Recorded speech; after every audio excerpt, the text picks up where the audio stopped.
Bom, já estamos gravando, vamos lá.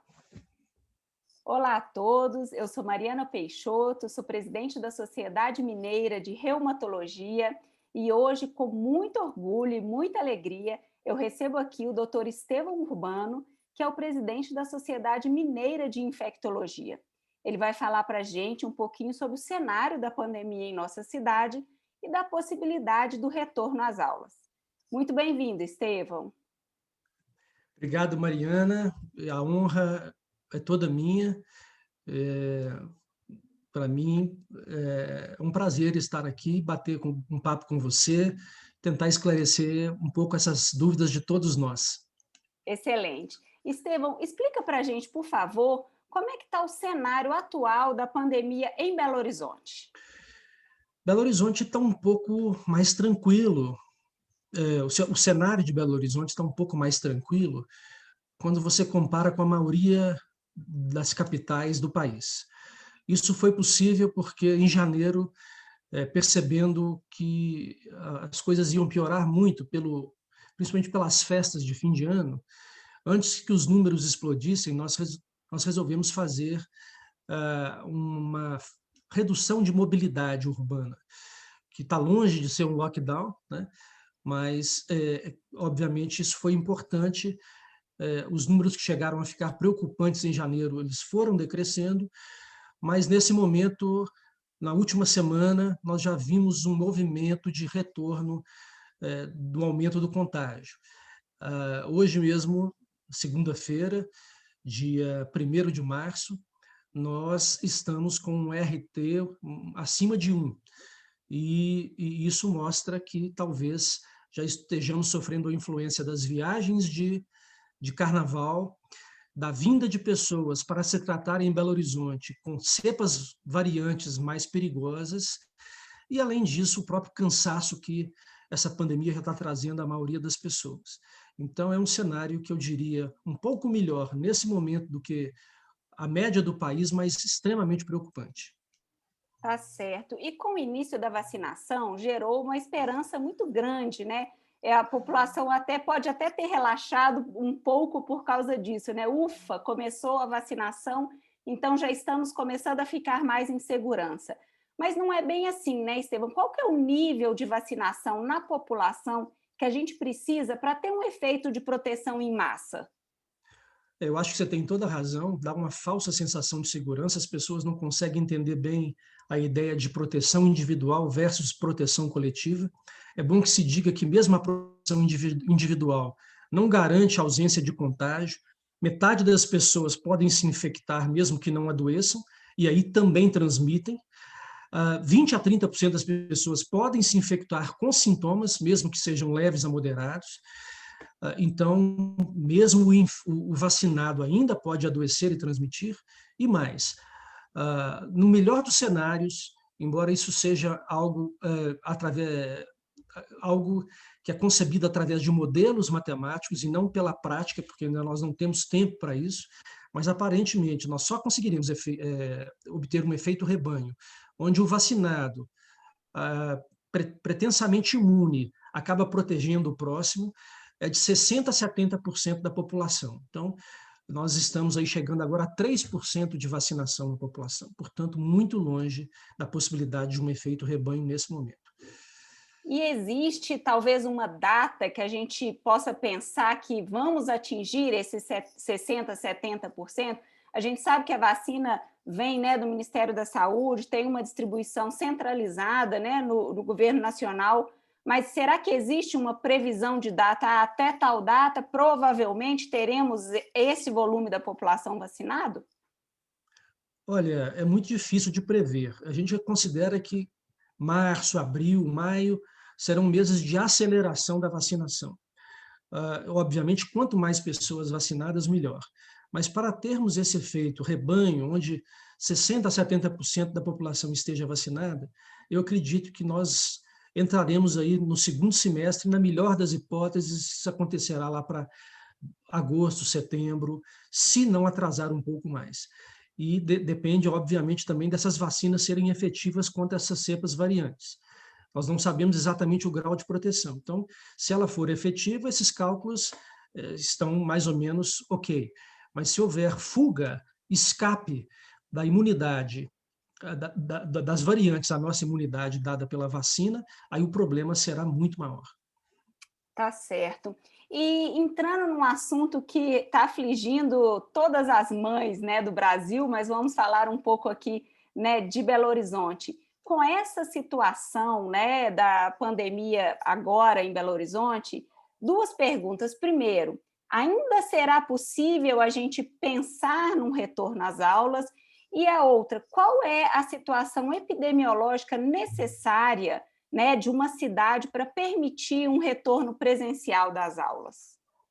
Tá, Mariana, essa é uma ótima pergunta. Primeiro, eu gostaria de dizer que a preocupação com a saúde mental e física das crianças, que às vezes o afastamento das aulas, do convívio social causa, é de todos nós, né? Então, por exemplo, dentro do comitê de Belo Horizonte, desde março do ano passado, quando nós fomos chamados para prestar esse serviço que muito nos honra a população, e sem ainda ter qualquer ideia de como seriam os rumos da pandemia, nós já começamos a prever os passos da abertura. E desde aquela época, quase um ano, nós já fazemos várias reuniões com vários setores da educação para discutir retorno às aulas. Isso começou a ficar mais palpável a partir de outubro, quando os primeiros estudos europeus começaram a sair. Mas como esses estudos começaram a ficar mais robustos já quase no final do ano, mostrando alguma segurança, principalmente nas crianças mais jovens, que têm menos receptores de ECA e, portanto, se contaminam menos e transmitem menos, nós achamos por bem esperar o final do ano. Quando então entramos em janeiro, fizemos um plano para o retorno em março. E um dos objetivos do fechamento, entre aspas, da redução da mobilidade da cidade já no mês de janeiro, restaurantes, comércio e etc. foram fechados, já era exatamente para diminuir a taxa de transmissão e tentar, entre outros ganhos, ter esse ganho do retorno às aulas a partir de março. Óbvio que nem sempre as coisas acontecem como nós queremos, então agora aparece, por exemplo, as variantes, ou aparecem as variantes, porque são mais de uma, né, que têm causado mais doença em jovens, e, às vezes, pegando mais frequentemente as crianças. É importante dizer que essa cepa ela tem uma mutação na proteína S, que é a proteína que se liga às células e permite a entrada intracelular do vírus, e essa proteína S ela tem maior afinidade no vírus mutante do que no vírus original. E o que protegia as crianças era exatamente uma menor quantidade de receptores celulares, protegendo, entre aspas, essas pessoas, esses adolescentes e crianças, principalmente abaixo de 10 anos, contra infecções graves. Com essa mutação e essa maior afinidade desse vírus pelos receptores celulares, até as crianças começam a ser mais... a princípio, a ideia seria retornar para crianças de até 6 anos a partir do mês de março, talvez a partir do dia 8 de março, e dependendo dos resultados, ir ampliando essa flexibilização. Essa ideia ainda persiste, mas obviamente que nós estamos olhando o cenário a cada dia, porque se houver uma mudança muito rápida da situação, talvez seja mais arriscado voltar agora do que aguardar um esclarecimento, essa nuvem passar para que as coisas possam voltar com segurança e mais, sem risco de retroação.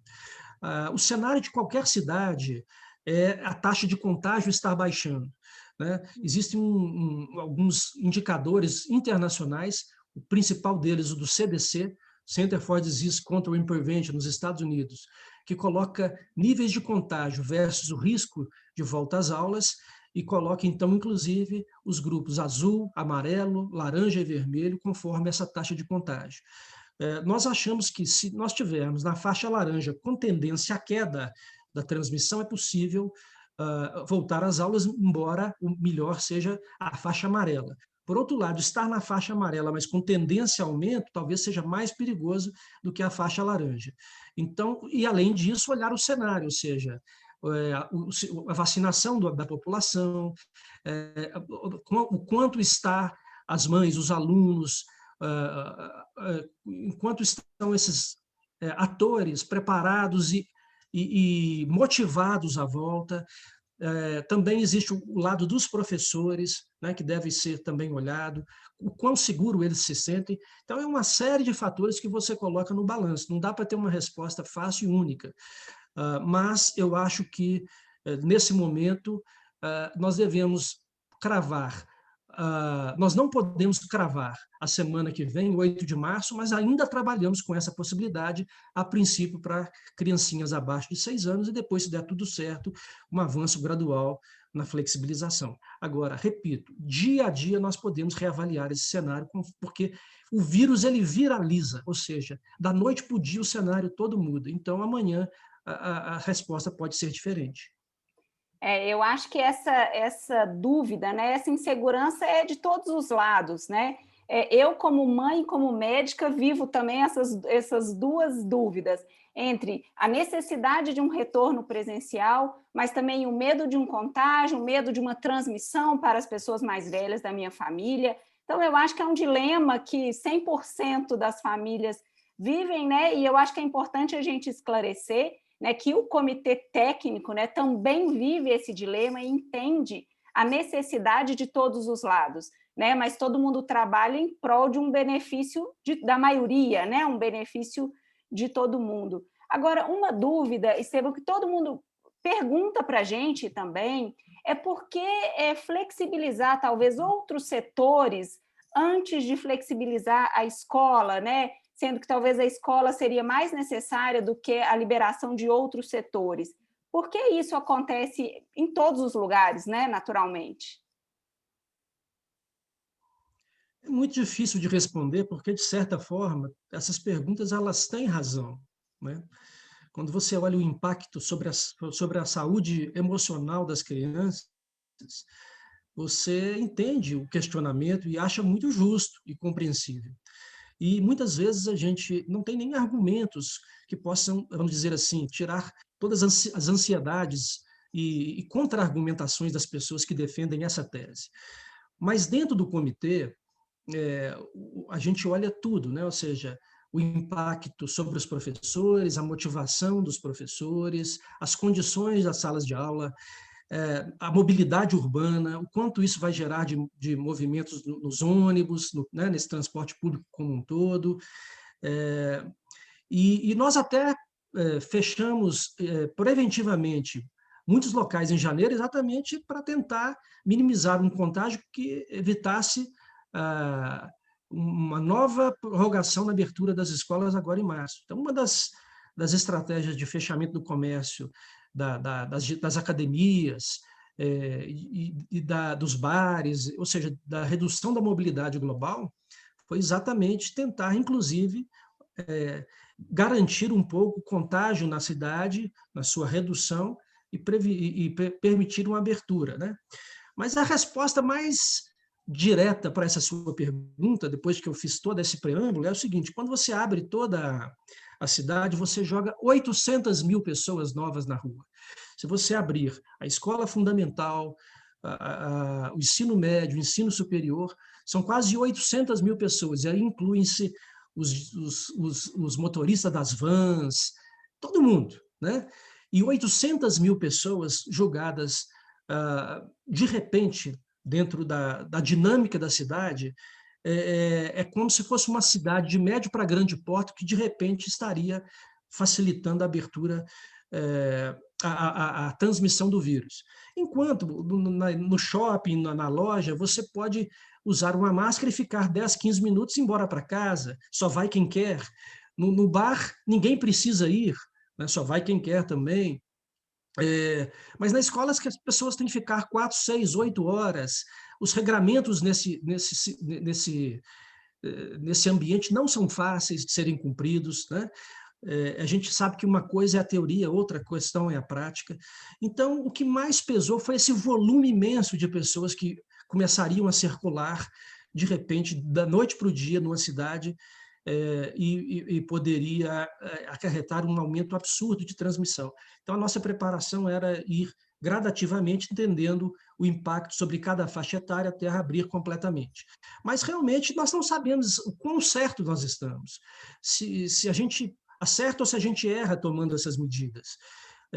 A gente só não peca por falta de estudo, por falta de diálogo e por falta de perder noites de sonas, entre aspas, para tentar achar a melhor estratégia. Mas não temos certeza se é a melhor, sabemos que existem muitas contra-argumentações de valor e, enfim, a gente tenta fazer aquilo que é possível, mas a gente compreende também que a gente erra muito e nós temos que aprender a cada dia com essa pandemia.